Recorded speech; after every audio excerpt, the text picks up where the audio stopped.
Hello bull trackers दोस्तों, पिछले कुछ दिनों से इंटरनेशनल मार्केट में कुछ ऐसा हो रहा है जो बहुत चिंता की बात है और ये 2008 की याद दिला रहा है। एज एन इन्वेस्टर हमें इसके बारे में जानकारी भी होनी चाहिए और इससे थोड़ा संभल कर भी रहना चाहिए।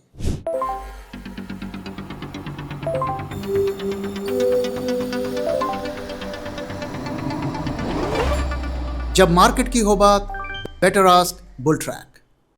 तो अगर आपने नोट किया होगा, पिछले 3-4 दिनों से मार्केट्स में ज़बरदस्त रैली हमें देखने को मिल रही है हमारे मार्केट्स में। लेकिन आपने एक चीज़ नोट किया कि किस तरीके से विक्स में राइज हमें देखने को मिल रहा है। ऑप्शंस के प्रीमियम, खास करके पुट्स के प्रीमियम बढ़ते जा रहे हैं।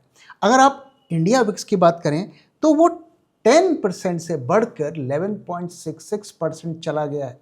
लेकिन अगर आप अमेरिका वाला विक्स देखेंगे तो वो 16% से बढ़ के 25% चला गया है, जो ये बता रहा है कि कुछ ऐसा हो रहा है जो मार्केट के लिए बहुत ही चिंता की बात है और इन्वेस्टर का जो रिस्क जो है उनके लिए बढ़ता जा रहा है। अगर आप हमारे मार्केट्स को देखेंगे तो वहां पर आपको उसके सिम्टम्स देखने को नहीं मिलेंगे अगर आप विक्स या वोलेटिलिटी को छोड़ दें। लेकिन अगर आप इंटरनेशनल मार्केट में जाएंगे तो वहां आपको सिचुएशन देखने को मिलेगी। तो फ्राइडे के दिन अगर हम देखें तो नैस्डैक का डाउ जोन्स रिकवर कर गए।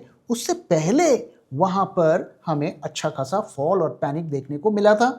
हैंग सेंग अगर आप देखिए 2.4% डाउन है, निक्केई 1.44% डाउन है, एफटीएससी भी 1% से ज़्यादा डाउन था और थोड़ी उसमें रिकवरी देखने को मिली।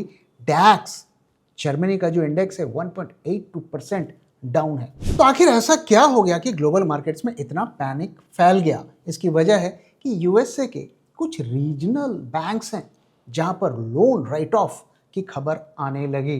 तो उसमें से एक जो बैंक है जियोन्स बैंक, ये यूटा स्टेट का एक प्रोमिनेंट बैंक है, रीजनल बैंक है और वहां पर उन्होंने $50 मिलियन का राइट ऑफ कर दिया लोन का, यानी कि लोन उनका डूब गया और इसकी वजह से स्टॉक 9% से ज़्यादा गिर गया और उसमें थोड़ी बहुत रिकवरी हमें देखने को मिली। इसके अलावा Phoenix based western Alliance bank है, उनका 100 मिलियन का जो लोन है वो बैड लोन्स उन्होंने घोषित कर दिया और उन्होंने कहा कि अब हम इसको रिकवर करने की लीगल प्रोसीडिंग्स शुरू कर रहे हैं और उसका स्टॉक भी 10% गिर गया।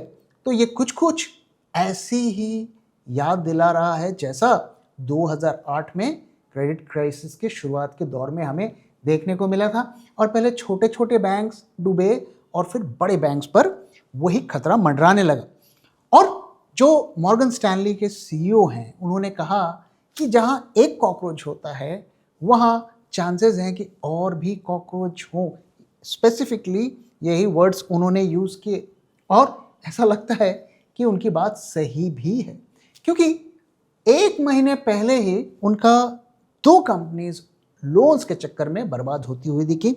उसमें एक था फर्स्ट ब्रांड जो कि ऑटो पार्ट सप्लायर था, उसकी कंपनी थी, और दूसरी ट्राई कलर होल्डिंग्स जो कि लेंडर थी, यानी कि इसने दूसरी कंपनी को, फर्स्ट ब्रांड कंपनी को लोन दिया, वो चुका नहीं पाई और लोन दोनों के डूब गए। तो इन्वेस्टर्स और एक्सपर्ट्स को ये डर लग रहा है कि ये टिप ऑफ द आइसबर्ग है और अंदर कहानी और भी बुरी हो सकती है। इसकी वजह यह है कि यूएसए में जो इंटरेस्ट रेट्स है वो बहुत ही ज़्यादा हाई लेवल पर चला गया। हिस्टोरिकली अगर आप देखें, यूएसए में जब भी इंटरेस्ट रेट हाई इतना होता है, कुछ महीनों के बाद ही उसमें फॉल हमें देखने को मिलता है, जो कि इस बार नहीं हो रहा है और आगे बहुत जल्दी भी ड्रामेटिक रेट कट्स की भी उम्मीद कम है। तो जो बॉन्ड होल्डर्स होते हैं ना, जो बैंक्स, कोई भी बैंक आप जाएंगे, चाहे इंडिया का हो चाहे बाहर का हो, वो बॉन्ड्स होल्ड करके रखता है और उसमें जब इंटरेस्ट रेट बढ़ते हैं तो उन्हें भारी नोशनल लॉस हो जाता है। ये कुछ ऐसा ही है जैसे आपने एक शेयर खरीदा और उसका प्राइस गिरते जा रहा है। अब आपने शेयर तो नहीं बेचा है, आपके लॉसेस रियलाइज तो नहीं हुए, लेकिन आपके नोशनल लॉसेस बढ़ते जा रहे हैं। और कभी भी आपको अगर पैसे की ज़रूरत पड़ गई, आपका घर का खर्चा चलाने के लिए अगर पैसे की कमी पड़ गई और आपने वो शेयर बेचा, तो आपको कम रेट पर बेचना पड़ेगा और तब आपका वो लॉस रियलाइज हो जाएगा। तो banks are bleeding in the US और उनके सिम्टम्स अब हमें दिखने लगे हैं। तो अगर आप मेरी बात को नहीं मान रहे हैं तो कम से कम मॉर्गन स्टैनली की जो सीईओ हैं उनकी बात को आप मानेंगे। और जो सबसे बड़ा प्रूफ होता है कि ग्लोबल बैंक्स जो हैं वो कैसे रिएक्ट कर रहे हैं, तो आइए मैं आपको यूरोप के बैंक्स की सिचुएशन दिखाता हूँ। बार्क्लेस को अगर आप देखिए तो $380 से कितना बड़ा फॉल हमें देखने को मिला, करीब 350 के लेवल पर आ गया। वहीं डॉयचे बैंक में भी आप देखिए तो वहां पे 32 के लेवल से करीब करीब स्टॉक गिरता हुआ 29.5 के आसपास पहुंच गया। सोसाइटी जनरल अगर बैंक को भी देखें तो यहां पर भी हमें आप देख सकते हैं अच्छा खासा फॉल देखने को मिला। यूबीएस ग्रुप में तो लगातार गिरावट होती हुई जा रही है। बीएनपी पारिवास में भी वही सिचुएशन हमें देखने को मिल रही है। तो यूरोप के सारे बैंक्स जो लीडिंग बैंक्स है वहां पर हमें इसका फियर देखने को मिला। और वहीं यूएस बैंक्स में भी इसका पैनिक देखने को मिला, हालांकि थोड़ा कम देखने को मिला। और सबसे ज़्यादा पैनिक, जैसा कि मैंने कहा, जियोन्स बैंक कॉरपोरेशन जिसका लोन डिफॉल्ट हुआ है, उसमें सबसे ज़्यादा फॉल हमें देखने को मिला। लेकिन धीरे धीरे ये पैनिक फैलता हुआ नजर आ रहा है, ऐसा लगता है। तो क्या इंडिया पर भी इसका फर्क पड़ेगा? देखिए, जो फाइनेंशियल सिस्टम होता है वर्ल्ड का, बैंक्स सारे इंटरलिंक्ड होते हैं। आज के दौर में इकोनॉमीज भी इंटरलिंक्ड हैं। 2008 में भी जो क्राइसिस यूएसए से ही शुरू हुई थी, लेकिन वो कोरोना की तरह पूरी दुनिया में फैल गई।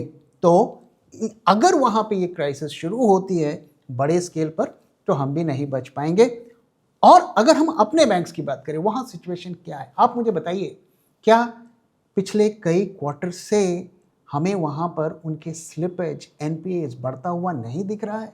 क्या प्रोविजनिंग बढ़ती हुई नहीं दिख रही है?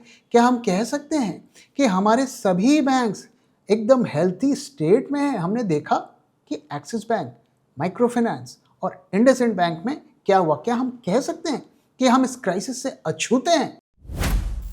बुल ट्रैक में हमारी ये कोशिश रहती है कि जो भी हमसे जुड़ें उन्हें हम सही रास्ता दिखा सकें, और इसका प्रूफ है हमारे पोर्टफोलियोज।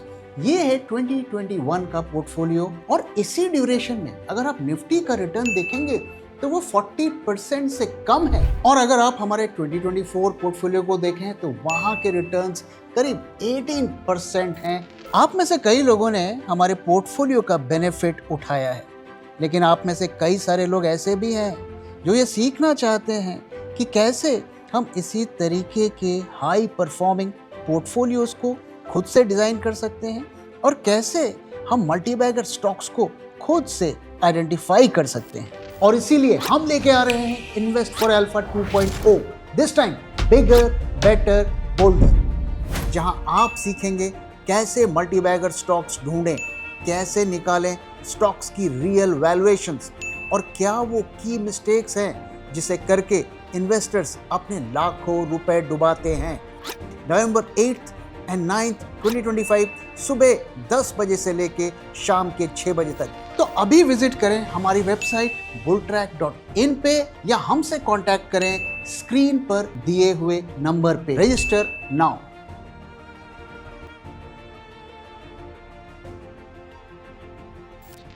तो इसका अभी कितना इम्पैक्ट होगा ये हमें देखना है। हमें ये नहीं भूलना चाहिए कि करीब 1-1.5 साल पहले सिलिकॉन वैली बैंक की भी यही सिचुएशन थी, और वो बैंक डूब गया था, और काफ़ी लोगों का मिलियंस ऑफ डॉलर का लॉस इसकी वजह से हुआ था। अब अगर हम इंडियन मार्केट्स की बात करें तो इंडियन मार्केट्स में तो ज़बरदस्त रैली चल रही है।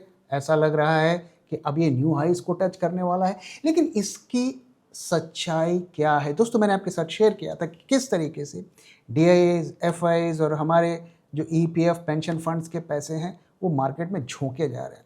6 लाख करोड़ से ज़्यादा का रिकॉर्ड ब्रेकिंग बाइंग हुई है हमारे मार्केट्स में, फिर भी निफ्टी पिछले साल के कंपैरिजन में कहीं नहीं जा सका। FIIs भी रिकॉर्ड तोड़ सेलिंग कर रहे हैं 2 लाख करोड़ की।